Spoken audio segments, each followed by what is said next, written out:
afternoon, everyone. This is the second lecture which we are jointly organizing from IACS and IIT Gandhinagar. Today we have Professor Koyama from Institute of Cosmology and Gravitation in the University of Portsmouth in England. Professor Koyama is very famous for his pioneering works in various alternative models of gravity and in particular various cosmological tests of them. So today we hope we will hear something exciting from him, in particular cosmological tests in such theories. So let us invite Professor Koyama for this talk, and Professor Koyama, please. Thank you very much for the introduction, and thanks for the invitation. So today I will talk about this cosmological test of gravity. So this figure shows where we test gravity. So in terms of the curvature of space, so this is defined as the mass over the r cubed, where r is the size of the object. So this is basically the measure of the spatial curvature. And this axis shows the gravitational potential. So this is the mass over the radius. So basically, we tested the gravity very well in the solar system. So this is the scale of the solar system, and as well as the binary pulsars. And we started to test gravity in a strong gravity regime around here with a large gravitational potential. But in cosmology, we go to the low curvature regime. And we first noticed that we need dark matter, and then we need dark energy to explain the accelerated expansion of the universe. So this is the length scale. So if you go to larger scales, you go to this direction, and you need the dark matter and dark energy to explain cosmological observations. So basically, the picture is like that. So we know that the GR is pretty much the theory of gravity in the solar system, but maybe on very large scales, on cosmological scales, maybe we have some modification of gravity. And so we want to develop the test of gravity on these cosmological scales. So this is what I want to talk about today. But then, of course, we need to also think about how you recover GR in the solar system. So we often call this mechanism to hide modified gravity effect on small scales, a screening mechanism. I will not talk too much about this today, but this also plays a very interesting role in testing gravity using cosmological and astrophysical observations. But my focus today is to develop a test of gravity using cosmological observations. So what kind of observations we can use? There are two main observations in cosmology. So one is the cosmic microwave background, so CMB. So we look at the CMB sky, and depending on the direction you look, basically the universe is very isotropic, but there are 10 to minus 5 fluctuations in the temperature. And we believe these fluctuations are generated in the early universe during inflation by quantum fluctuations, and they develop by just gravity. And this leads to the distribution of galaxies we see today. So this is the distribution of galaxies. So each point represents the galaxy. And we see this large scale structure in the distribution of galaxies. And these basically distributions is determined by these fluctuations we see in the CMB sky. And basically gravity creates this pattern. So basically gravitational instability basically enhance these fluctuations, and this leads to this distribution of galaxies. So this means that we can test the nature of gravity using the large scale structure. So we do have the standard model of cosmology. This is the Lambda CDM model. So Lambda CDM model is based on the Einstein theory of gravity. So from Einstein's equation, we get the Friedmann equation describing the expansion of the universe in terms of the energy density in the universe. In Lambda CDM model, we have this lambda, the cosmological constant, and we could have a space curvature. So this is a space curvature. And from the conservation of energy momentum tensor, you get the evolution equation for this density. And depending on the equation of state of the matter, you can determine the evolution of this density. And basically, the background observation is determined by this expansion history. So this Hubble function normalized by the Hubble parameter today, so Hubble constant. So we often use this redshift. So redshift is basically inverse of the scale factor.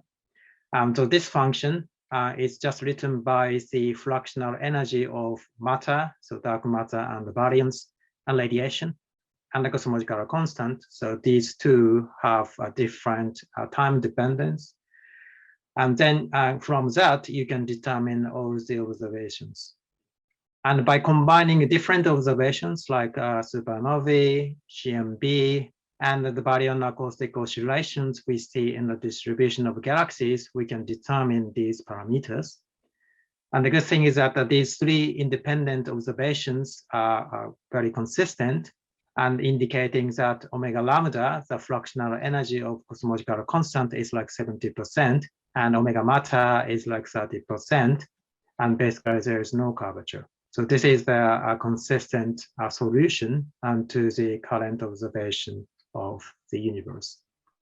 So this is a lambda theorem, and this means that we need lambda to explain the accelerated expansion of the universe.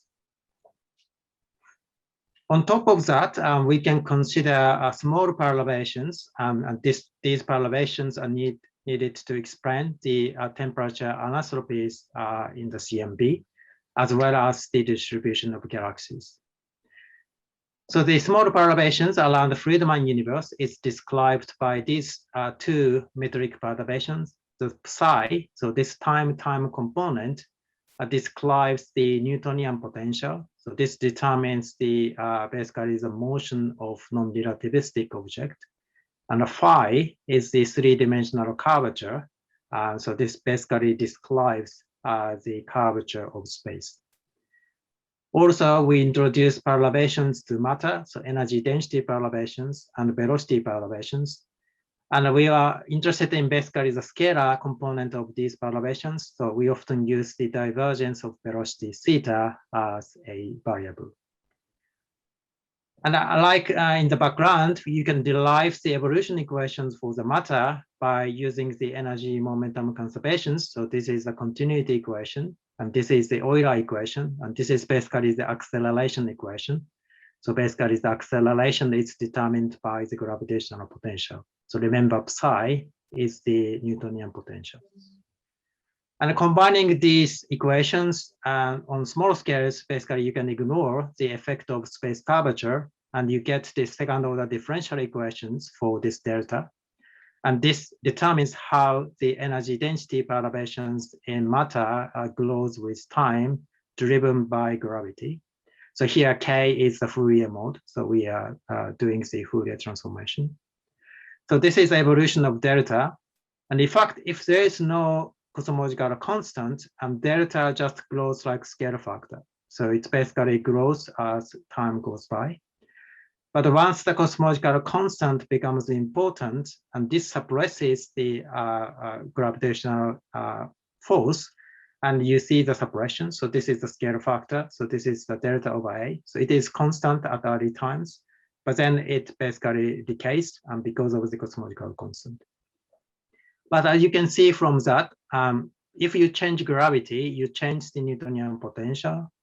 So basically you change the behavior of this growth of the perturbations. So using this, you can basically test gravity on cosmological scales. So basically modified gravity changes the growth of structure, and this changes the distribution of galaxies. So what kind of observations we have? So in the background, as I said, the background observation is all determined by this Hubble function. So in terms of redshift, supernovae observations basically determines the luminosity distance, and CMB and also baryon acoustic oscillations in the distribution of galaxies basically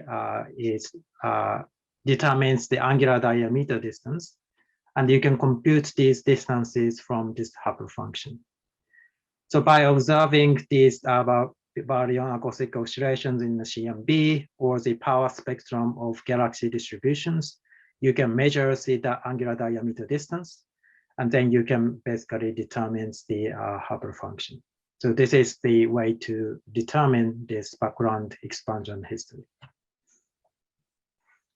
So now if we want to understand the perturbations around the background universe, we can use, for example, weak lensing effect. Again, going back to the perturbed metric, so this is the fluctuations around Friedman metric. So you have a Newton potential and three-dimensional curvature perturbation. And basically, lensing is determined by the photon path passing through some distribution of matter. And due to gravity, the path of the light is bent, and this causes this lensing effect. And this lensing is determined by this convergence, which is the function of basically distances. So distances to the source, distances to the lens, and distance between source and lens. And this distance also contains the information of cosmology, because this distance depends on the cosmological model. But then this convergence is determined basically by this wild potential, which is the combination of Newton potential and 3D curvature perturbation. So this is the important point. So weak lensing, because it proves the path of light. So basically, this is determined by both Newton potential and 3D curvature perturbation. So lensing is determined by this combination of two metric perturbations. So basically, due to this lensing effect, the galaxy shape is distorted by shear, and shear can be computed from convergence. And from that, you can basically get the information about geometry, so the background expansion of the universe, as well as the information about these metric perturbations. Another important observation is the redshift distortions. So we observe galaxies, but the galaxies have peculiar velocities. So the position of the galaxies is determined by the usual comoving position, and this is affected by the expansion of the universe. But on top of that, galaxies have peculiar velocities, and this peculiar velocities changes the positions in the redshift space. So if you measure the redshift of galaxies, basically it is determined by the expansion of the universe plus the peculiar velocity of the galaxies. And this is determined by the velocities along the line of sight. So basically, if you observe galaxies in redshift space, there is an anisotropy depending on the line of sight.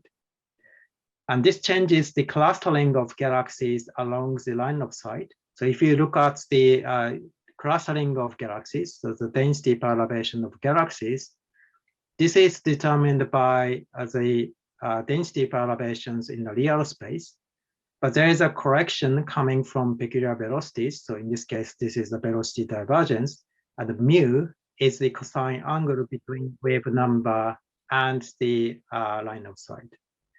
So using this anisotropy in the distribution of galaxies, you can basically extract the information about the velocity of galaxies. And often people use the continuity equation to relate the velocity to density. So you can basically relate the velocity to density using this logarithmic derivative of density in terms of the scale factor. So this is often called the growth rate. So this factor is written by this growth rate. And this basically has an information about the velocity. But remember that to relate velocity to density, we use the continuity equation. But in general, what we measure is basically the velocity. So we can measure the velocities of galaxies using the redshift space distortions in the distribution of galaxies when we observe them in redshift space. Now, yeah. Is there any question? Well, okay. There are no questions. Please. Okay. Yeah, so now let's combine all of these observations and see what we can do. So let's assume we have GR. So we have two equations. One is the Friedman equation in the background. So this determines the expansion in terms of the total energy density. For perturbations, we have Poisson's equation. So this determines the three-dimensional curvature in terms of the density perturbations. So again, we do the Fourier transformation. So K over A is the physical wave number. So the inverse of K over A is the wavelength of the perturbations we are interested in. So now just combine these two equations and we form this identity. So we just use this Friedmann equation to change density to a Hapley function and just write down this Poisson equation in this way. And this is just the one in GR. But now I split phi into phi plus psi minus psi. The reason is that basically phi plus psi, as I explained, is determined by weak lensing. So because weak lensing is determined by the trajectory of photons, this is sensitive to this combination of perturbations. On the other hand, I said that we can measure velocities of galaxies, and velocities are basically determined by Newtonian potential because galaxies can be thought as the non-relativistic object. So the motion of galaxies is determined only by Newton potential. So from the relative space distortions of galaxy distribution, you can determine psi. And I explained that we can measure H from background observations. And finally, we can measure the density perturbations if you know how the distribution of galaxies is biased against underlying density perturbations. So you now see that you can basically have just enough number of observations to test this consistency relation in GR. Remember, this equation should fold at any time at any space in GR. So this A is basically time and K specifies the space. So this means that any deviation of this relation at any time at any space indicates that something is going beyond simple lambda CDM model. So this is the central idea of using cosmological observations to test gravitational theory. So to try to see how we get constraint on these deviations from consistency relation, we often introduce parameterizations. And for the background, of course, we can have any kind of Friedmann equations if you modify gravity. So any function of Hapley function is related to the energy density. But at the background level, you can always change this equation into this form and basically express this modification of gravity as the effect of dark energy. And in fact, in the background, you cannot really distinguish between modified gravity and dark energy because you can always change your equation into GR form with some weird dark energy density. So we often parameterize this dark energy in terms of the equation of state, so the pressure over density. However, we need to be a little bit careful about this parameterization because this energy density for dark energy is just a phenomenological definition, including this effect of modified gravity. And this dark energy density can become zero or even negative because this is not a physical density. And sometimes this definition is ill-defined. So instead, we can parameterize basically the time evolution of this effective dark energy directly. So we want to parameterize, for example, fractional energy density of this dark energy as a function of redshift. And for lambda, this is always constant. So any deviation of this function from constant means that we have something not lambda CDM. For perturbations, we need two functions to describe gravity. So one is for the Newtonian potential. Again, remember psi is the time component of metric perturbations, which determines the motion of non-relativistic object.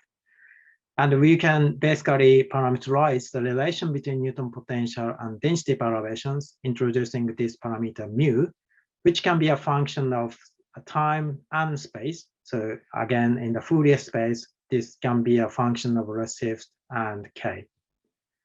And the other parameterization we need is the relation between lensing potential. So this is a combination of phi and psi to the density perturbations.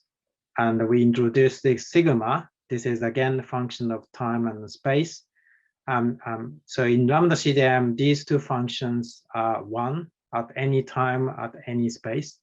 But these functions can be time dependent or even space dependent. So basically what we want to do is to basically constrain these functions using cosmological observations. And this combination of different observations are very powerful in constraining these functions and mu and sigma, parameterizing the Newtonian potential and lensing potential. The reason is, again, that the redshift space distortions are determined by peculiar velocities of galaxies. So this is only sensitive to Newton potential. So this RST only constrains this function mu. On the other hand, weak lensing is determined by the lensing potential. So we introduce sigma to parameterize lensing. So basically, sigma determines the lensing potential. But lensing is also determined by density perturbations. And the behavior of the density perturbations is determined by Newton potential. So it is determined by mu. So basically, weak lensing gives the constraint on the combination of mu and sigma. So you see some degeneracy line between mu and sigma. But this means that by combining weak lensing and redshift space distortions, you can break the degeneracy between mu and sigma, and you get an interesting constraint. And this is what we did 10 years ago using the data we had at that time. And we assumed some time dependence of mu and sigma. So mu is some constant and times 1 plus a scale factor to some power. So this is the case with s equals 3. And then you can get some constraint on this mu. And 10 years ago, the constraint was quite weak. And in fact, the constraint is like order 1. But nonetheless, we can get some constraint on these parameters. So the behavior of gravity just from these cosmological observations. And a few years later, the Planck also applied this constraint, combining the available observations at that time. They used a slightly different parameterizations. They assume again there's no space dependence. The time dependence is proportional to the energy density. So this is a different parameterization. And they put constraint on mu naught and sigma naught.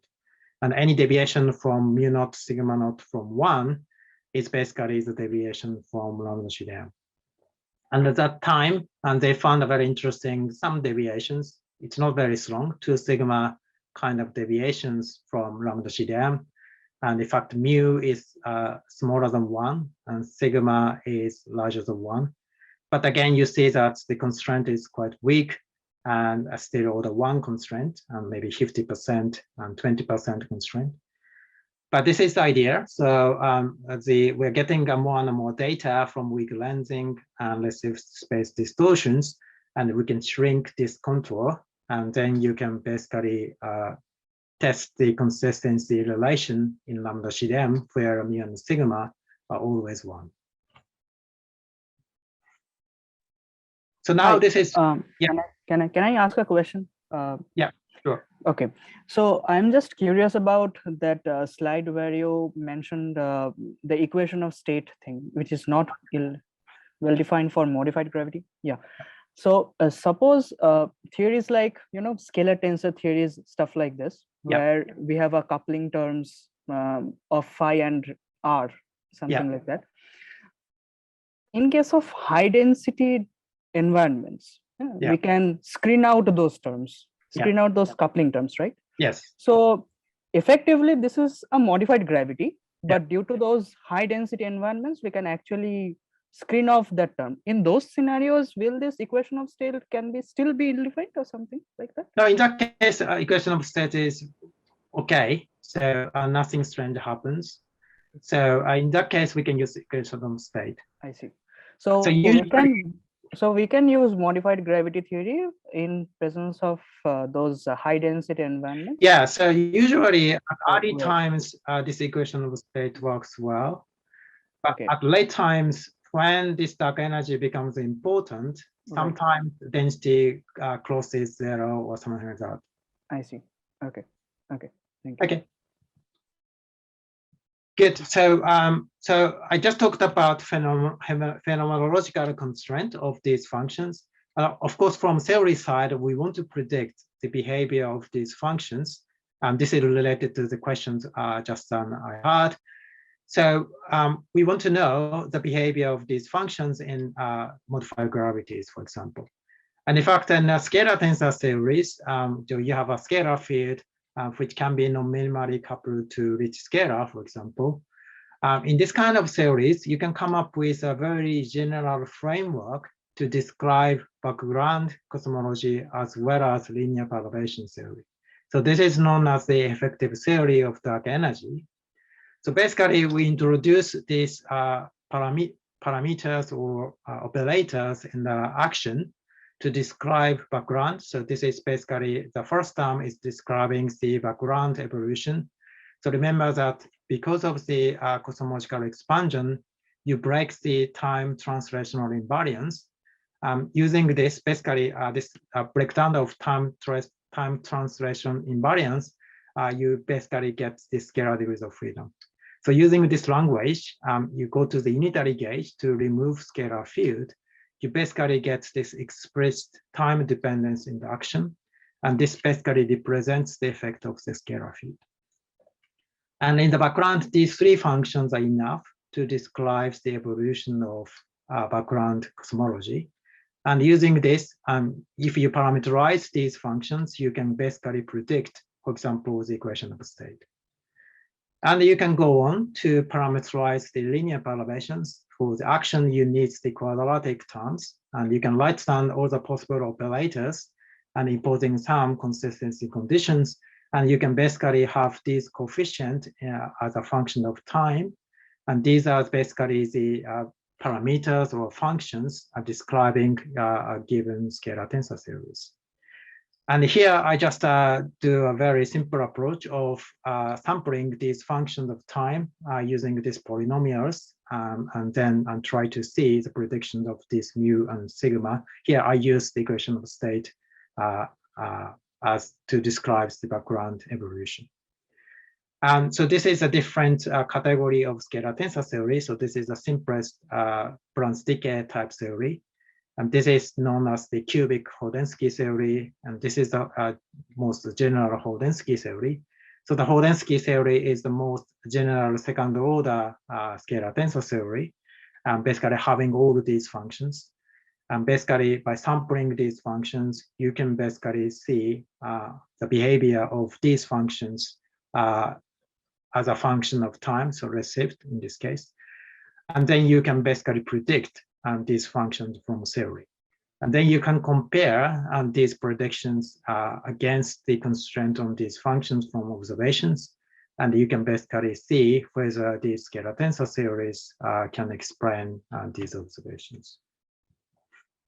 And in fact, we can gain some interesting insight from theoretical predictions. So this is the predictions of this mu and sigma at some given time. So this Hodensky theory, as I said, is the most general scalar tensor theory with second order differential equations. And I sample the predictions of mu and sigma using this simple sampling of these functions using EFT. And then basically each theory or the choice of these EFT functions produce the predictions for mu and sigma.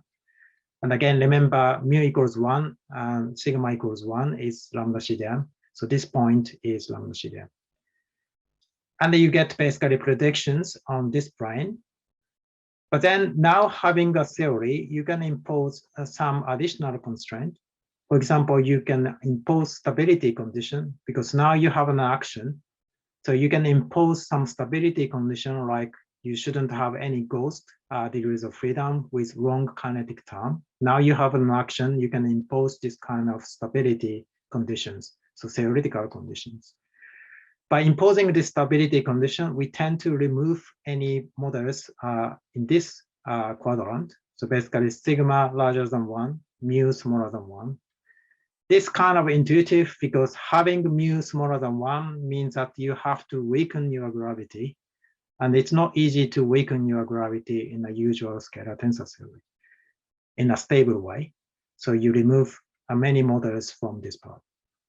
And you can also impose some kind of observational prior because in this kind of framework, you specify these functions. You can also predict background expansion. And for some of the models, your background expansion is so different from what we observe now. So you can exclude these models. So basically, most of the models here comes from very extreme background expansion. So we can exclude them. And from that, you can see that most of the predictions lie in basically in this part. So mu larger than 1, sigma larger than 1. And if you remember, the Planck constraint was in this basically part of the quadrant. So basically sigma larger than 1 and mu smaller than 1. Of course, it's just a 2 sigma, and so it's not a significant finding. But for example, if you really find observations say that mu and sigma should be at this part, then it's very difficult to predict this from usual scalar tensor theory. So I think this kind of theoretical prior is quite important to understand the meaning of the constraint you get from observations. But now, coming back to the observational constraint, so one of the problem we had is that we need to assume some kind of the time dependence in your function. And your constraint basically completely depends on the form of your parameterization of these functions in terms of time and space. So to avoid that, the simplest things you can do is to just make bins. So basically, you create bins in terms of receipt and wave number, and treat these parameters as a free parameter in each bin. So you introduce a huge number of parameters. So this is completely model independent and parameterization independent. But of course, the problem is that you have a lot of parameters. Also, you have the problem is that errors in this bin and errors in this bin are highly correlated. So it's not easy to understand the errors you get. So there's a technique called principal component analysis to simplify the problem. So idea is very simple. You just create the linear combination of these parameters. So these parameters in each bin and just create linear combination. And so that the covariance matrix describing errors becomes diagonal. So this is just a linear algebra. So you create this combination of these parameters so that the errors are uncorrelated. So you can create this kind of estimator, which is just a linear combination of these parameters. And GR we designed so that this parameter is 0. But you rotate this basis so that the errors of these parameters are uncorrelated. So basically, any deviation of these parameters basically indicates the deviation from Lambda CDR. So this is a way to basically do the model independent constraint. So basically, you make bins, you rotate your basis, you diagonalize your covariance matrix, and create this linear combination. And you can go further by using this principal component. You then sum up all the constraints and try to reconstruct these functions. However, there is a problem with reconstructing these functions. Basically, this is the example of the reconstruction, just assuming it is a function of time. So let's assume that these functions are just a function of receipt. And you do this principal component analysis. So this is the first mode you constrain. So this is the best constraint mode from observations. And this is the second well-constrained mode. And this is third, and this is fourth. And you get all these constraint mode. And you basically sum all these to reconstruct your function. However, at some point, you see that this mode becomes highly oscillatory. And in fact, these highly oscillating modes are very difficult to constrain from data because you do not have enough data point. Also, there is also a problem that, of course, all the data have some scatters. And if you include all these very oscillating mode, you try to basically go through all the data points and try to fit the data very well. But this is overfitting. Basically, you just try to fit the data even if the data points are very scattered. So this is basically two problems. One is that we don't constrain the highly oscillating mode. Also, we tend to overfit the data if we include all these highly oscillatory modes. So we basically need some kind of theoretical input to say that how smooth are these functions. So these should come from theory, like the scalar tensor theory or any extension of gravity.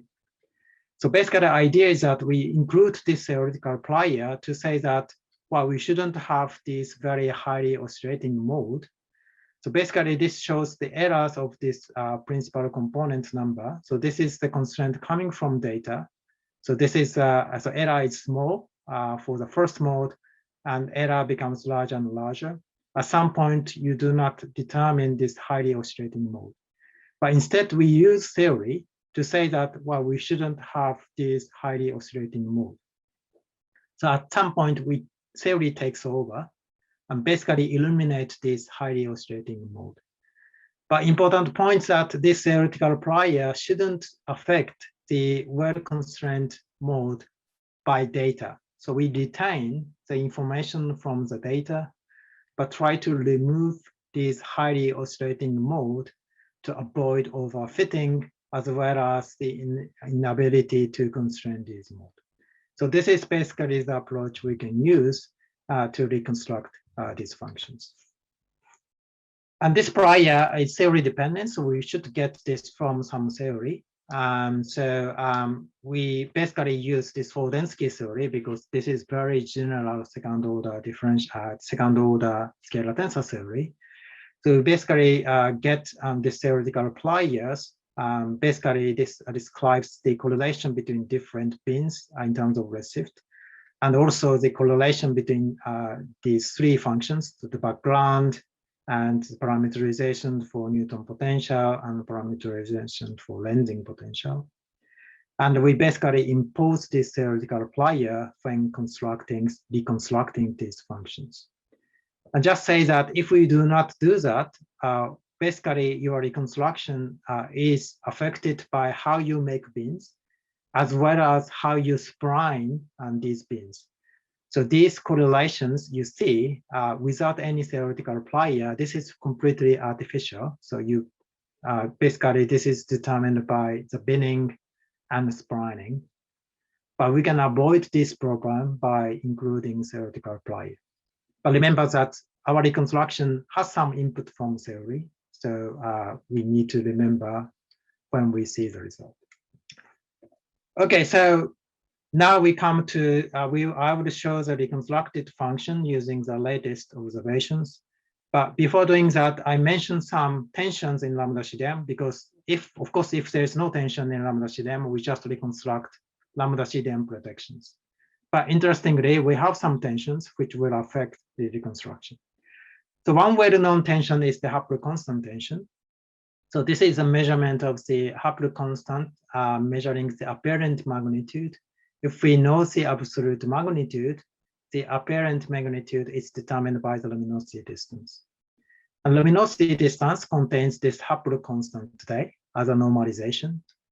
But usually we remove this normalization and we just use this redshift-dependent luminosity distance without any normalization of H0. And we combine this H0 together with this absolute magnitude and try to fit this A and also this redshift evolution of luminosity distance. And this is enough to determine cosmological parameters like omega lambda and omega matter. But if you want to know the Hubble constant, you have to know the absolute magnitude. And this is what these people did. So basically using the local distance ladder, you can determine this absolute magnitude. And then using supernovae data, you determine this A, this combination of absolute magnitude and the Hubble constant. And then you now break the degeneracy to determine a Hubble constant. And what you get is H0 is like 74, 73.5. And this is very different from what you get from Planck. So this is the measurement of H0 in terms of the year. But look at today's constraint. So this is the constraint from Planck. So the Hubble constant is 67.5. But if you measure this from local distance ladder combined with supernovae, you get 73.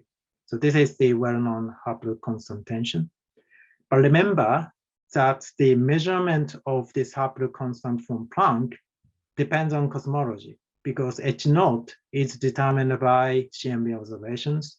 We need a cosmological model to extract H0. And the Planck constraint is using lambda CDM. So this is not a model-independent constraint to H0. This is important because if we move from lambda CDM, this Planck constraint will be different. However, this local constraint remains the same. Okay.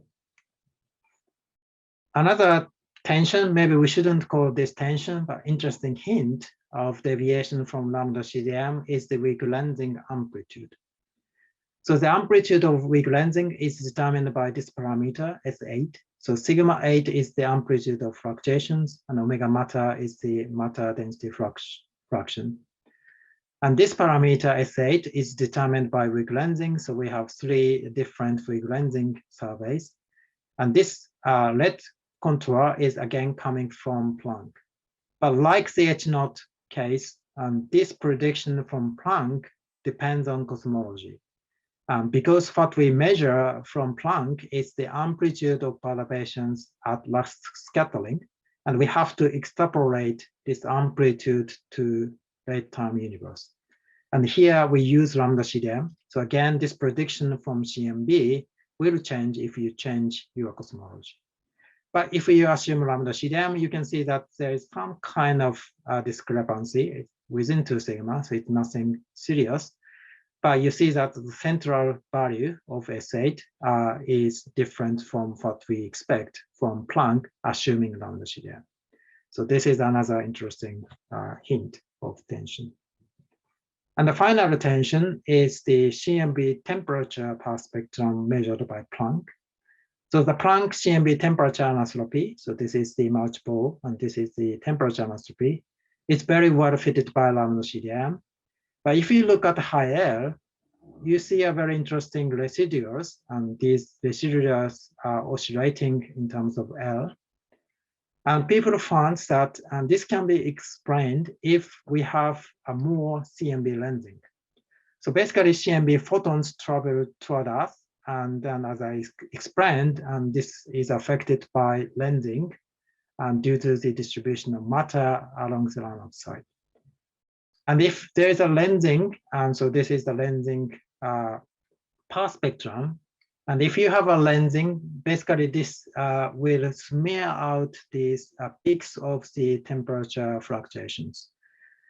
So this is parameterization of this lensing effect. So a lens is 1 in lambda CDM, but we introduce this phenomenological parameter to control the amplitude of this lensing. And if we increase this amplitude from 0 to 8, basically you smear out the peaks of the CMB per spectrum. And somehow these residuals we see in the CMB measurement compared with lambda CDM can be well fitted if a lens is different from 1. And in fact, a lens 1.2 can fit these residuals. And of course, in lambda CDM, this is 1.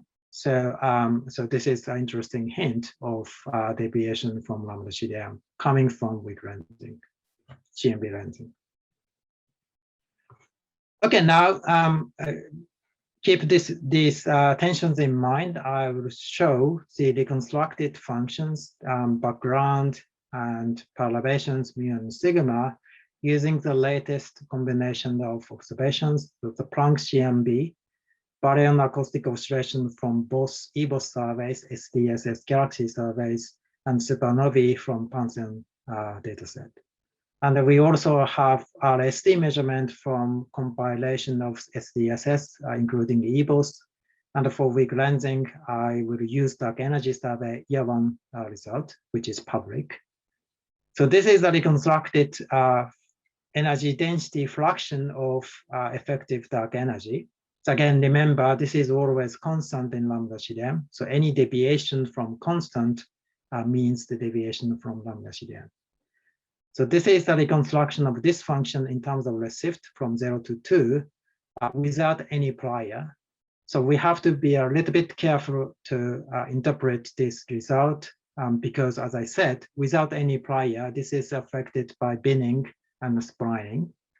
And as you see that indeed we see oscillations, and this is probably due to the binning. And so basically this reconstruction try to go through the scatter of data point. So this introduces these oscillations. And the red line is the reconstruction without using large scale structure data. And the blue line is the reconstruction using large scale structure data.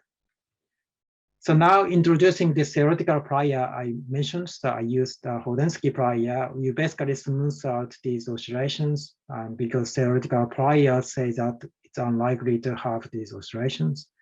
And then you basically go back to a very smooth functions and consistent with lambda CDM at late times.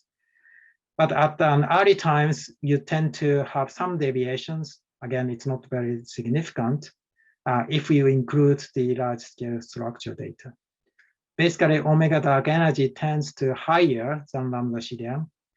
And this basically helps suppress the amplitude of perturbations, because if you have dark energy at early times, and this suppresses the growth of structure, so this suppresses the amplitude of perturbations. So this is coming from weak lensing anomaly.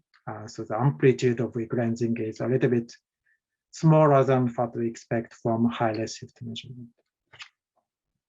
So now we look at the deconstruction of this function mu. So this is a function determining the Newton potential.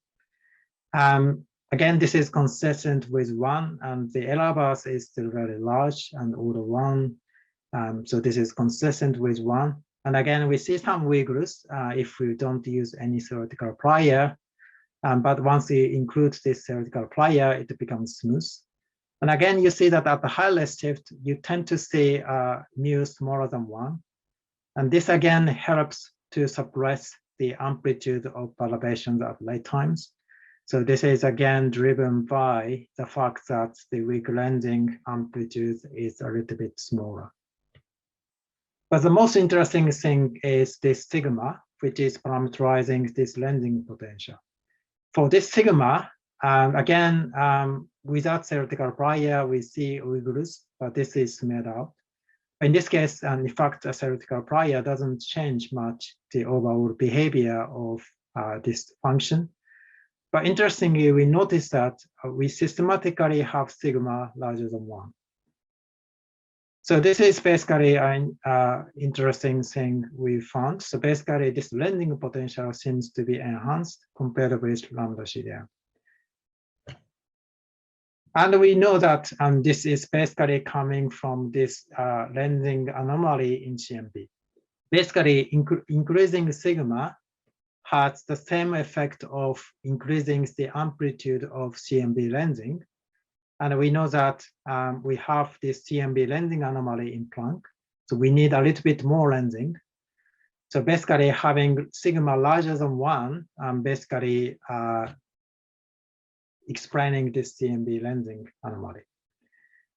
To show this, we included this A lens parameter in addition to sigma. So if A lens is 1, so sigma is larger than 1. So this is what we see. But if we include A lens and marginalize over A lens, then this sigma goes back to 1. Because A lens can explain CMB lensing, so we don't no longer need sigma different from 1.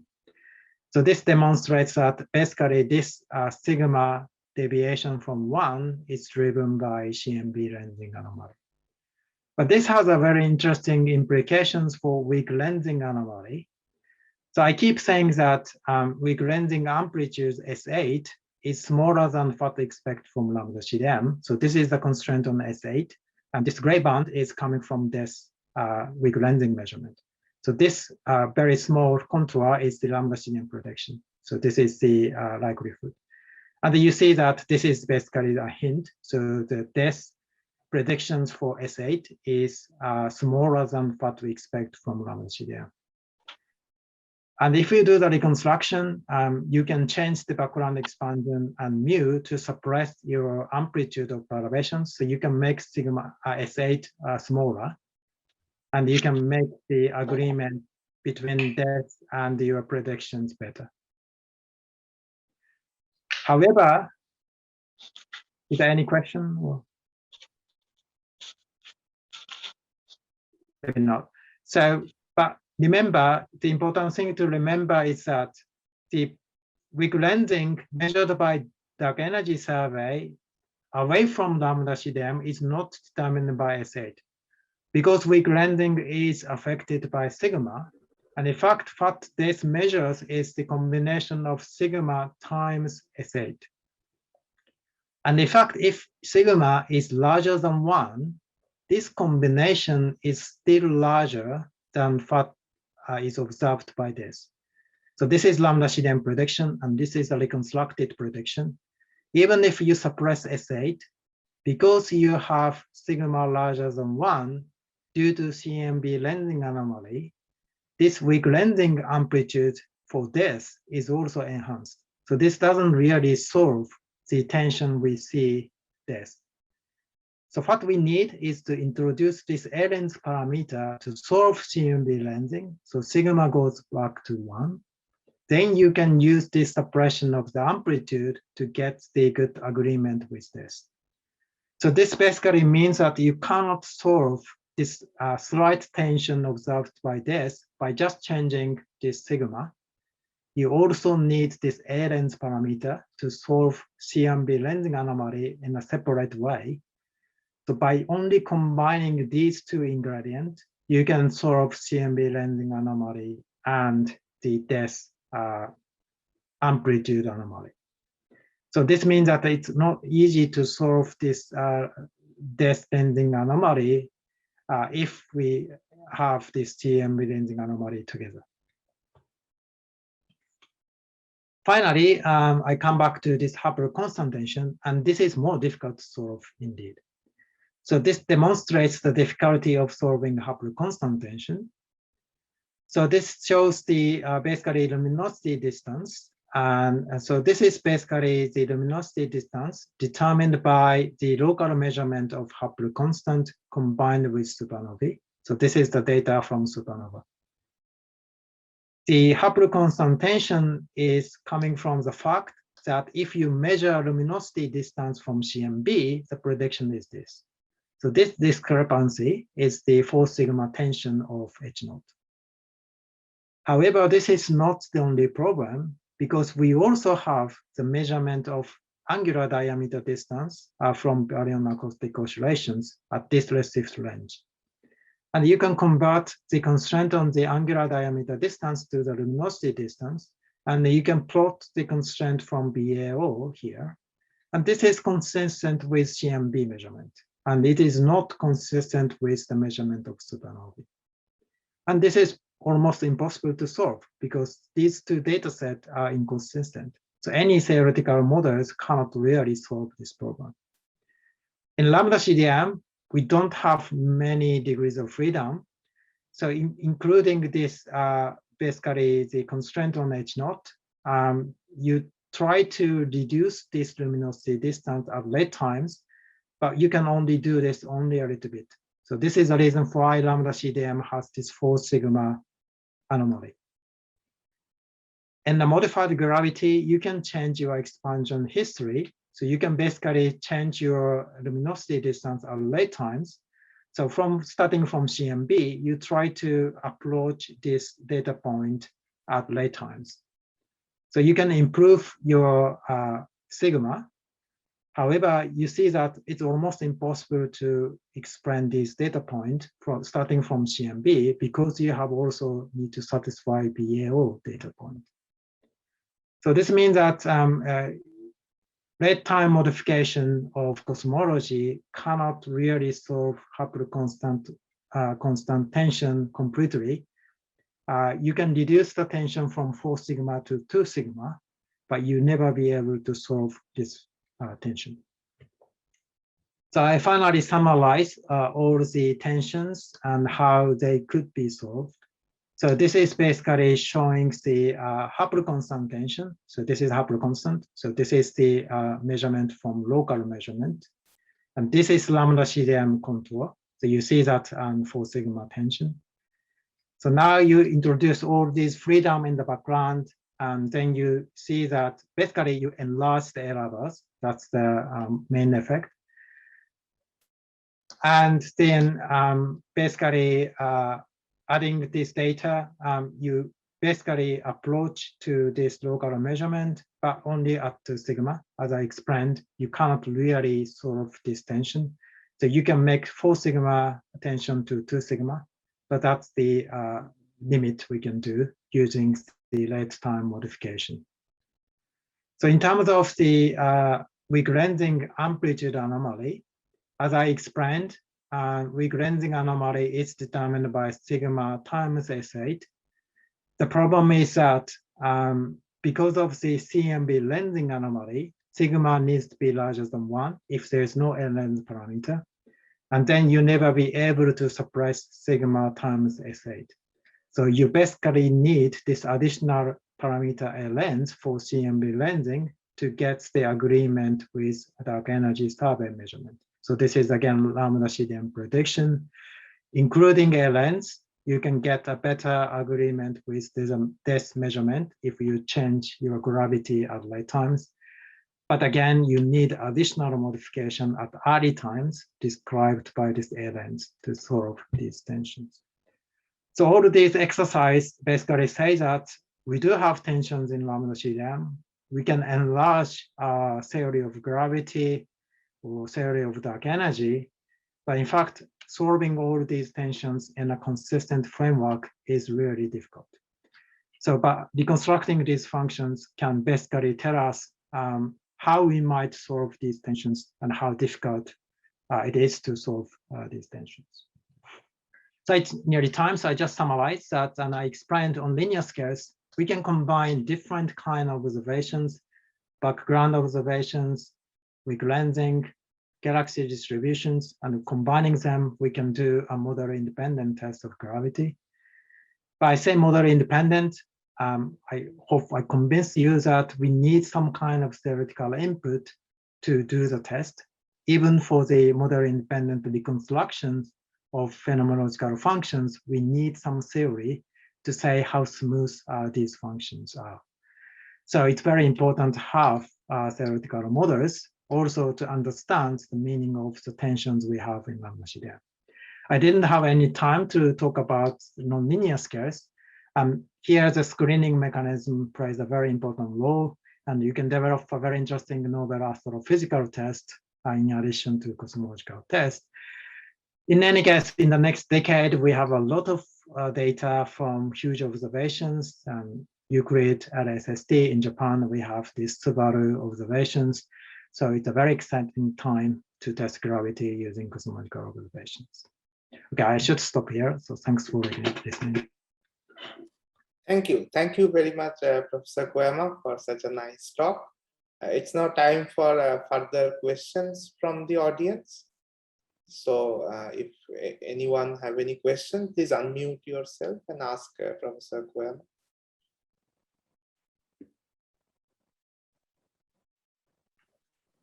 Any question from the audience?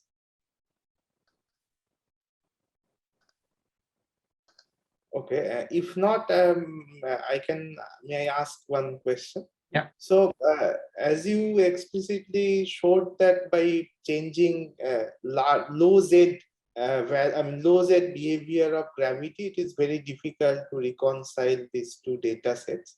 But if we make some modification in the high z, then sometimes people have claimed that it is possible to have some, consistency between the two. So do you like to comment on that? Yeah, indeed. So one way to solve Hubble constant tension is to introduce early dark energy. So this changes the sound horizon at early times. But there's an interesting thing is that by doing that, you basically change your cosmological parameters, because if you change the basically the sound horizon, you need to adjust your cosmological parameters to fit Planck temperature anospace. And this requires to have larger omega matter and larger spectrum index. And in fact, this enhances S8. So this makes the dark energy survey with lensing tension program worse. So indeed, you may be able to solve H naught tension, but then you make the another anomaly worse. So this is a very interesting thing. It's very difficult to solve all the tensions in a consistent framework. So you can basically combine early dark energy and late time modifications. Maybe you may be able to do that, but basically you are introducing modifications at many points. It means that if I want to, make one of them consistent, the other one goes wrong and vice versa. Exactly. But that's an interesting thing. Now we have a lot of different observations. So it's not just enough to satisfy one observation. So you have to check the other anomaly if you really solve the problem. Yes. And often, as I have learned to this Efstathius talk and others, they often claim that the luminosity distance measurement of the supernova data, they have some issues. There are quite a few problems there.